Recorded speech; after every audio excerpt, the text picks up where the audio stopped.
Well, hello there YouTube. Today basically I want to talk about some changes to the channel, and I'm gonna basically do the first of this new thing I'm starting. This is gonna be like a reviews episode sort of thing. I'm gonna start doing it like after major events and stuff and see how it works out.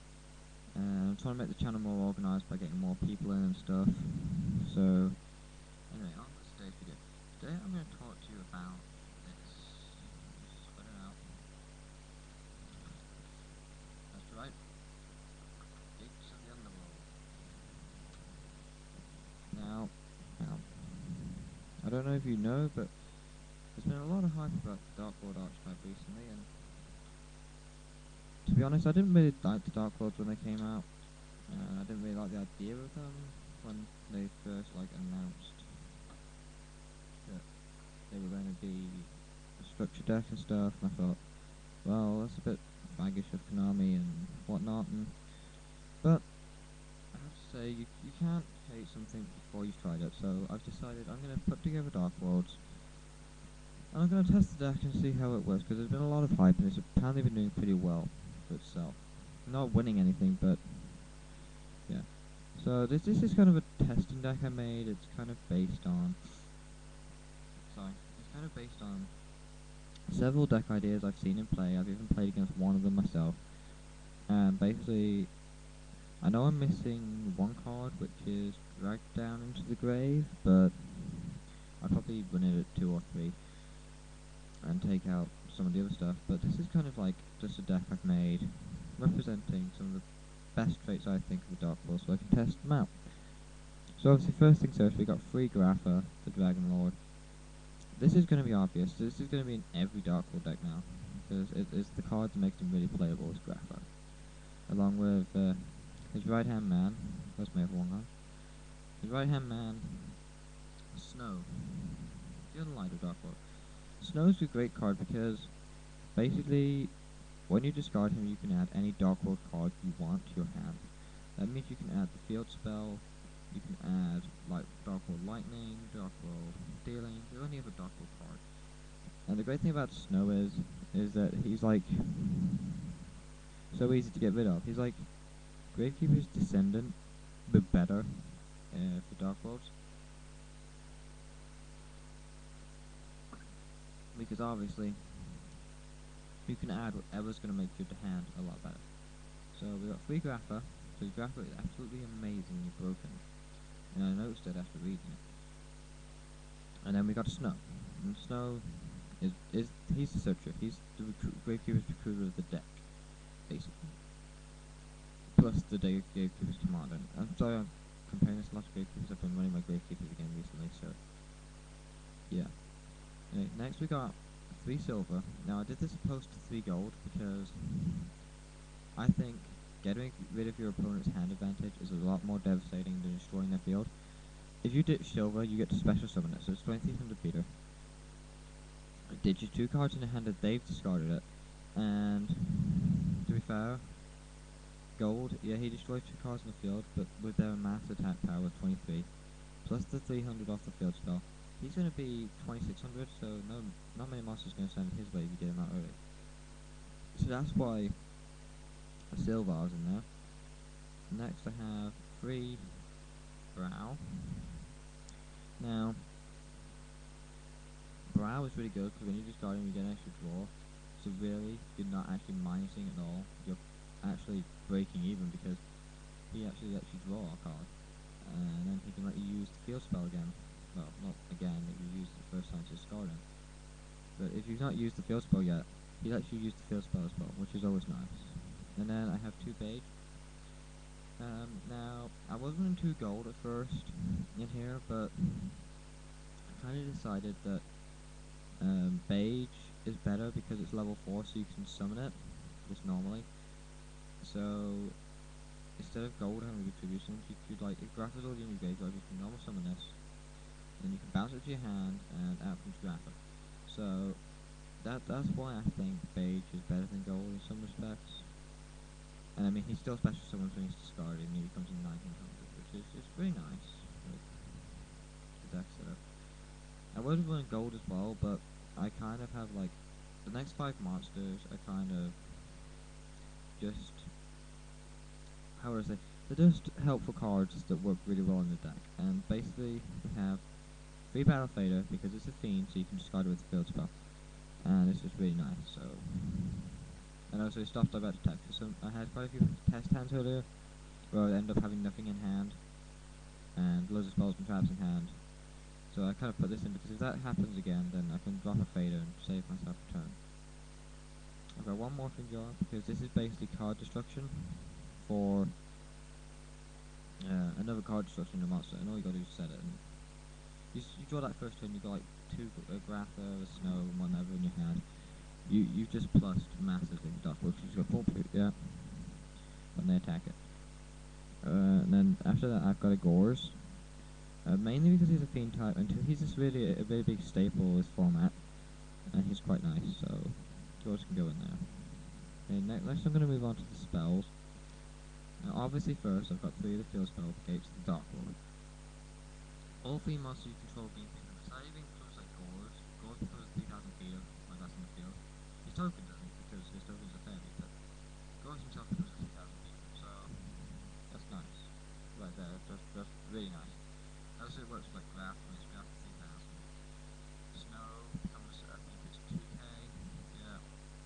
Silver becomes a 2600.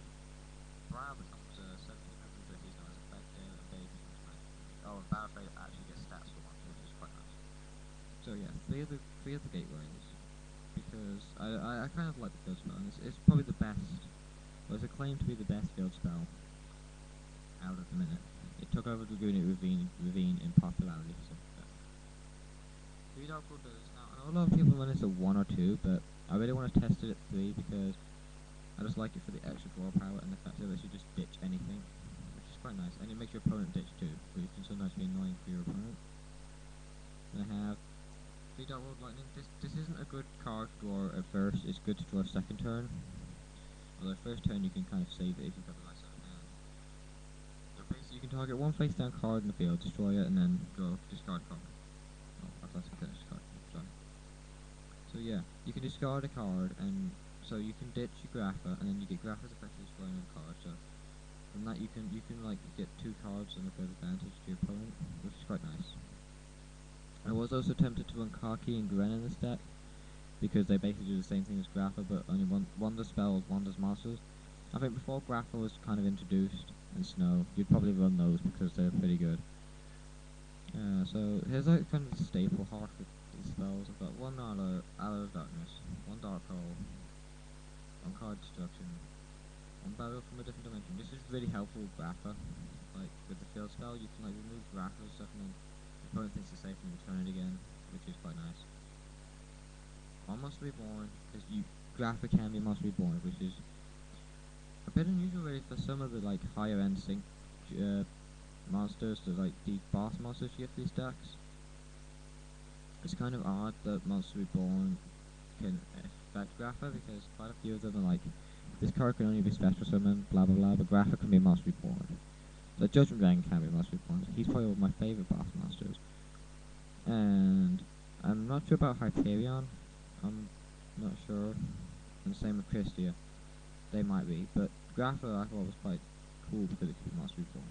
So it gives me a reason to run it. Like in my Gravekeepers, I don't even bother running Monster Reborn. I could Monster Reborn the Visionary, but no point because it's a steel spell. And we've got Book of Moon.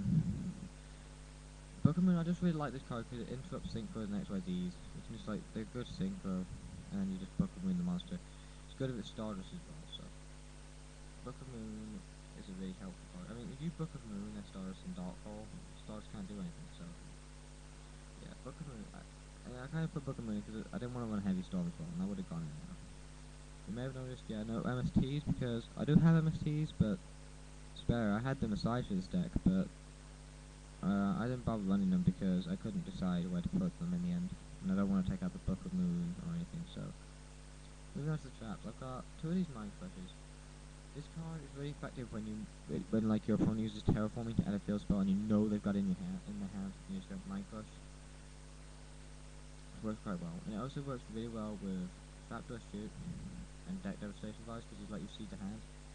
Drag down into the grave also works really well, but I don't have it. But that would also work really well. If I did have drag down, I probably would take out for like a Dark World Lightning and a Dark World Feelings, so I could run the two drag downs because they work stupidly well with Mind Crush because you get to see the opponent's hand and then you go, oh yeah, bump. Mind Crush into there, and you can just choose anything so you know it's in the hand. And my friend bought this deck a while ago, and he kind of made a Fable Dark World deck. I was using my Dragonides, and he Mind Crushed as soon as I drew, and targeted my field spell. Ravine wasn't even in my hand, and then I've terraforming and got it. So that's kind of a guide to show you how you should use Mind Crush. If they use terraforming, use it after they've used it.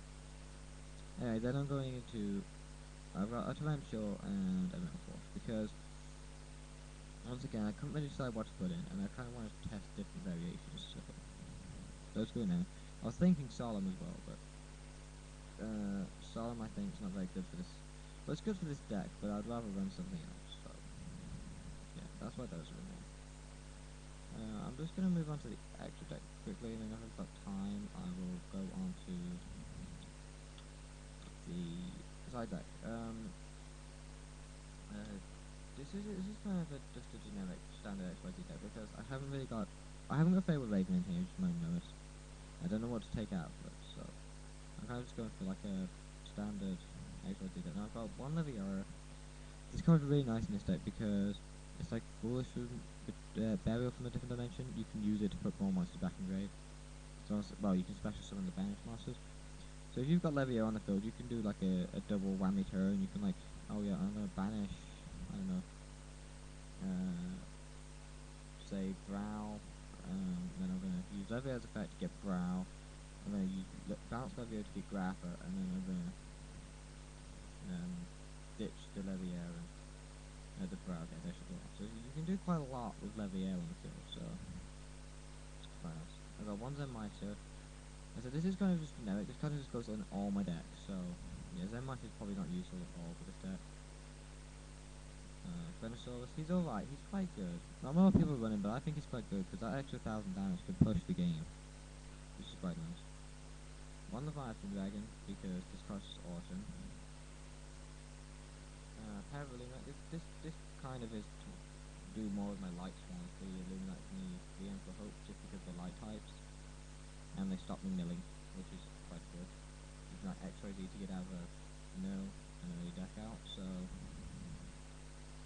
that's kind of the extra thing. Yeah, I have time to kind of have a quick run through the side deck. So there's where my golds are. My golds are kind of hiding in the side deck because in the mirror match they're quite good when you know your opponent's going to make you discard them, but apart from that I'd rather run beige.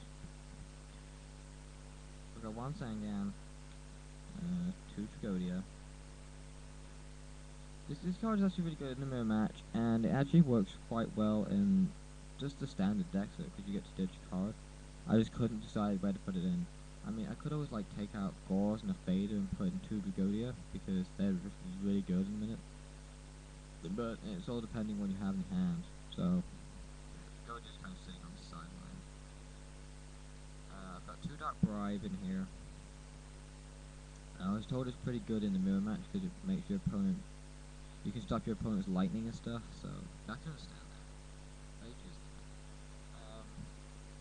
that. Oh, hang on, just dropped a card. I've got 2 Compulsory Evacuation Device. I was told this card's really good for the deck. And I was also told it's a good replacement for Solemn because I don't have any warnings yet. So I was told it's quite good for that. And then I have 3 Vex Street. I saw this tech in another video, and I thought, actually that's a really good tech, so I kind of sided that. And then there's my 2 MST, so I can side them in if I need to. Anyway, thank you YouTube. This was my kind of my start to my Dark World deck. Thank you very much, and yeah, rate, comment, subscribe, whatever you want to do. And like I said, I'm going to start doing more sort of reviews and stuff, just to kind of fill up the channel a bit. So feel free to, if you want to get involved with anything, let me know. And yeah, thanks a lot YouTube.